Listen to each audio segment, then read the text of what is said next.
who's getting banned, why is this happening, and what does this mean for thousands of Caribbean workers, students, and families. Stay tuned because this is about to get messy. Trump is about to drop the most controversial travel ban yet, and this time the Caribbean might be in serious trouble. Could your passport be next on the banned list? And what does this mean for thousands of Caribbean workers, students, and families? Breaking news: Trump's travel ban 2.0 is here, and depending where you're from, your passport might suddenly turn into a useless piece of paper. But here's the real kicker. This time, Caribbean nations could be on the chopping block. But wait, before we dive in, comment below what country you're watching from. Let's see who might be in trouble. By the end of this video, you'll know exactly who's getting banned,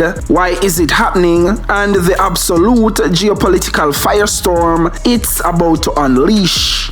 Now picture this. Our story begins with President Donald Trump, who on January 20 issued an executive order directing his administration to identify countries that do not meet specific vetting and screening standards for entry into the United States. This move is a part of his campaign pledge to enhance national security by tightening immigration controls. The goal: to protect the homeland from potential threats by ensuring that individuals entering the US are thoroughly vetted. Now let's start with the countries under scrutiny. In this geopolitical drama, over 40 countries have found themselves on a draft list facing potential travel ban restrictions. These nations are categorized into 3 tiers based on their compliance with US vetting standards. 1. Red list. Countries like Afghanistan, Cuba, Iran, North Korea, and Venezuela could face complete visa suspensions. Countries on the red list would see travel to the US banned altogether. 2. Orange list. Nations such as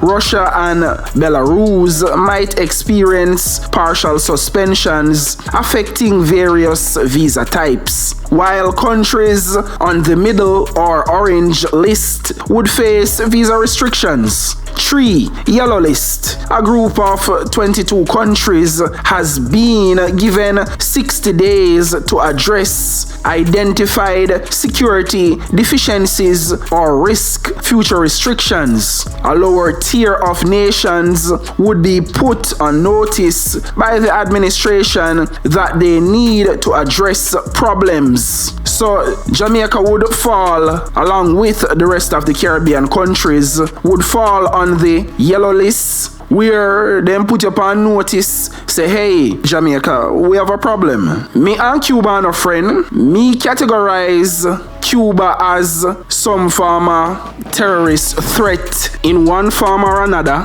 So here why you see them Cuban doctors they wanna work with from Cuba, and the Cuban regime benefit financially from that little medical mission program what them got going on with these Caribbean countries. Here we want you the Jamaican. You see, if you know expel them Cuban doctors and nurses out of Jamaica, here we are gonna put a visa ban and restriction on Jamaica. So there you have it. In a nutshell, simply put like that. How would a travel ban like this affect you personally? Let's get real in the comments. You might be thinking, why Jamaica not just give all of the Cuban nurses and doctors Jamaican citizenship? Wouldn't that solve the problem? Yes and no. Here are the problem. Trump try prevent that from happening. Trump don't want his enemies, citizens from their country, coming to country or countries were close to America and getting citizenship in those countries like Jamaica and the other Caribbean countries, where now they can get visa or apply for a US visa as a Jamaican citizen from Jamaica or any other Caribbean countries. So that's one I think what Trump try eliminate as well. If we can trace, say, you come from one of our enemy states and then you move come to Jamaica, come get citizenship, then automatically we are gonna block your application because we say you come from one of the enemy states, them we and them and a friend. So in other words, countries like Jamaica would have to provide information that they have collected on international travelers. Yes, so if one international traveler come to Jamaica come get citizenship, when that person go apply for a US visa as a Jamaican citizen, Jamaica have to go provide to the US embassy, say yes, this man come from Afghanistan, this man come from North Korea, this man come from Iran. That is what the Trump administration expects from countries like Jamaica. That's the corporation where them expect from the Caribbean countries. Example, Trump no want enemy states whether upon the red list like Afghanistan, your Iran, your North Korea. For those citizens of those enemy states can come in at the Caribbean, come become citizens of Caribbean nations where they can now go apply for a US visa to try enter the US through said Caribbean countries like Jamaica, Trinidad, Barbados. You get it. So that him a try prevent. If you upon the red list, that means you're blocked and banned forever until America decides we are gonna lift it and ease you up. Until you bow and submit to America. Trump has also directed officials to identify and potentially remove nationals from earmarked countries who entered the US during the Biden administration. So once you're upon that red list and you did enter the country when Biden did in a power, we are going to take you out of the country. That's what Trump would do. Trump is not playing around. Do you think Trump is making the right move, or is this a disaster waiting to happen? Drop your thoughts in the comments below. The plot thickens. Impact on Jamaica. Now you might be wondering, how does this affect Jamaica? While Jamaica is not currently listed among the countries facing immediate restrictions, the Caribbean region has not been entirely spared. For instance, Haiti faces partial suspension amid its severe gang violence crisis. This development has prompted several Caribbean governments to seek clarification from the US, as the potential inclusion of their nations could have significant economic and social implications. But we already see several Caribbean leaders are saying, yo, keep your visa. We need Cuban doctors. Cuba not doing nothing. We now stop use them in our health sector so we can keep our citizens alive, because Cuban doctors and nurses are very vital and important to our health sector. And we also have Cuban teachers in high schools that actually teaches children Spanish. A lot of people don't remember that. What's happening? Alright, so let's rewind a bit. We all remember Trump's first travel ban in 2017. That one threw countries like Iran, Syria and North Korea into visa limbo. But now, Trump's travel ban 2.0 is reportedly dropping now. And it's about to shake things up all over again. Who's getting banned this time? Well, reports suggest that countries with strong diplomatic or economic ties to Cuba could be targeted. This could include Caribbean nations nations like Jamaica, Barbados, and even Trinidad and Tobago, St. Vincent and the Grenadines, and others. Why? Because the Trump administration see these alliances as covert support for a regime they've long wanted to isolate. The drama begins. On one side, we have the Trump administration pushing for a tougher stance against Cuba and its allies. On the other hand, we have Caribbean leaders who are now scrambling to figure out if their citizens are about to get blocked out of the US indefinitely. But what does this mean for thousands of Caribbean nationals who depend on US work visas, student visas, and even medical access? We'll get to that in just a second. The fallout.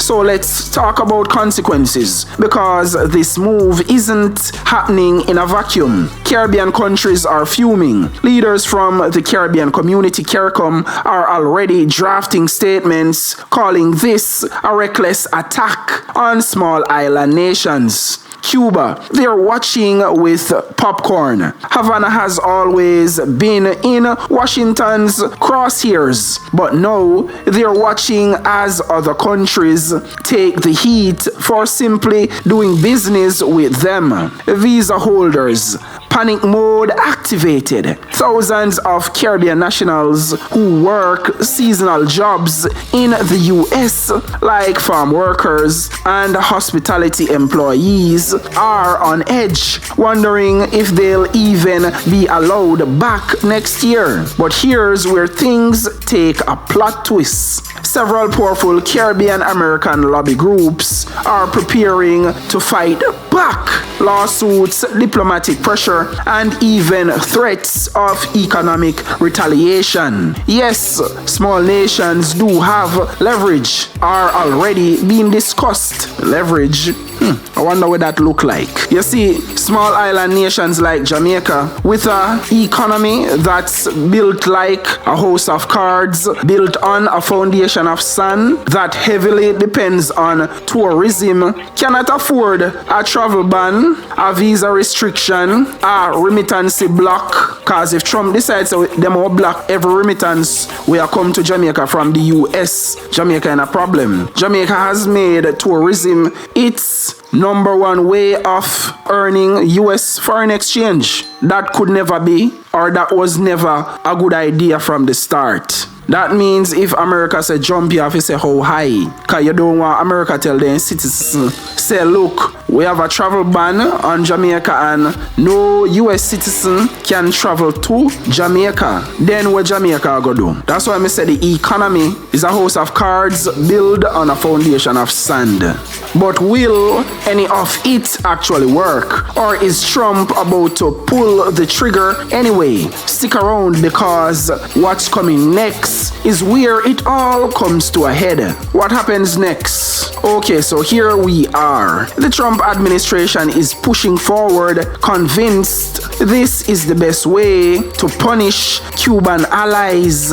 Caribbean leaders are trying to mount a last-minute resistance. The US courts, they might get involved again, just like with the first travel ban. But here's the real question. If Trump actually pulls this off, could this be the beginning of a broader visa crackdown? Could other countries be added to the list later? Because if there's one thing we know about Trump, is that he never stops at just one executive order. Final thoughts. The Caribbean has long had a complicated relationship with the US, but this travel ban, it might just be the moment that forces these nations to rethink their dependence on Washington altogether. If your country got banned, what's the first thing would you do? Let's hear it in the comments. Here's a summary of the highlights and the key points. Trump's travel ban 2.0 just dropped. Caribbean nations with ties to Cuba could be affected. Massive backlash brewing. Caribbean visa holders and lobbyists are gearing up for a fight. Potential economic disaster. Caribbean economies that depend on U.S. work visas could take a major hit. Uncertain future. Could this be the first step in an even bigger visa crackdown? If you found this breakdown insightful, hit that like button to help more people understand what's going on. And if you want to stay updated on all the latest geopolitical drama, subscribe so you don't miss the next video. This executive order, which allows the Secretary of Homeland Security to take immediate steps to exclude or remove a foreign national from countries without proper vetting standards. Look at that. The order cites advocacy for foreign terrorist groups and hostile attitudes towards U.S. citizens, culture, government, institutions, or founding principles as reasons for visa rejection and possible removal. I'm gonna show you how serious Trump them be. The Trump administration in this month deported a kidney doctor with a work visa after she attempted to enter the country on a flight to Boston. The Department of Homeland Security said she had sympathetic photos and videos to a leader of Hezbollah on her phone. Yes, upon her phone, them find the evidence on. People have to remember, a visa is a privilege, not a right. So if you go glorify and support terrorists who kills Americans, is grounds for a visa issuance to be denied. This is common sense security. This is what the Trump administration has said. And practically, I agree with them. You can't want to work in America, but you're very anti-American. It doesn't work like that. If you don't like the country, stay in your country. But it not stop there, so. All in a universities, them a go and take out picnic out of school and deport them back to where they come from. Federal authorities also arrested Mohammed Khalil, a pro-Palestine activist attending graduate school at Columbia University. Khalil was in the U.S. legally. After his arrest, Rubio said, "We will be revoking the visas and or green cards of Hamas supporters in America so they can be deported." So now the U.S. State Department even go further and start conducting a review of all visa programs as mandated by Trump's order. But here's where the plot thickens. Will Jamaica remain unaffected, or is it only a matter of time before it too faces similar scrutiny? The uncertainty leaves us hanging, much like a season finale cliffhanger, as we await further developments. The ripple effect, global reactions. The proposed travel ban has not only stirred concerns among the targeted countries, but has raised eyebrows globally. For example, the United Kingdom has updated its travel advice for citizens going to the US, emphasizing the need to comply with all entry and visa requirements amid President Trump's immigration crackdown. The domino effect. This begs the question, could this lead to a domino effect with other countries implementing similar measures? And how will international relations evolve in this new era of stringent travel policies? These unanswered questions keep us on the edge of our seats, anticipating the next episode in this geopolitical saga. Here's my expert take, analyzing the motives. As political analysts dissect the administration's motives, it's clear that the travel ban is more than just a policy. It's a statement that underscores the administration's commitment to national security, albeit at the cost of straining diplomatic relations and potentially impacting global mobility. Humor aside, the irony of it all, isn't it ironic that in an age where we are more connected than ever, walls, both literal and figurative, are making a comeback? It's as if the plot of our geopolitical drama has taken a satirical twist, reminding us that the truth is stranger than fiction. Conclusion. As we draw the curtains on this unfolding drama, one thing's for sure and two things are for certain. The Trump travel ban 2.0 has set the stage for a complex interplay of national security interests, diplomatic relations, and individual freedoms. Whether you are a citizen of an affected country, a traveler, or simply an observer, the ramifications of this policy are far-reaching and warrant our attention. If you found this analysis insightful, don't forget to hit that like button, share your thoughts in the comments below, and subscribe to the channel for more deep dives into the world's most pressing geopolitical issues. Stay tuned for our next video, where we'll explore the economic implications of these travel bans on global markets. Until then, stay informed and stay curious. Executive order issued. President Trump directed the identification of countries lacking adequate vetting standards. Over 40 countries affected. Nations categorized into red, orange, and yellow list based on compliance. Caribbean concerns. While Jamaica isn't currently targeted, regional neighbors like Haiti faces partial suspensions, prompting Caribbean governments to seek clarification. Global reactions. Countries like the UK have updated travel advisories in response to the US crackdown. Future uncertainties. The potential for a domino effect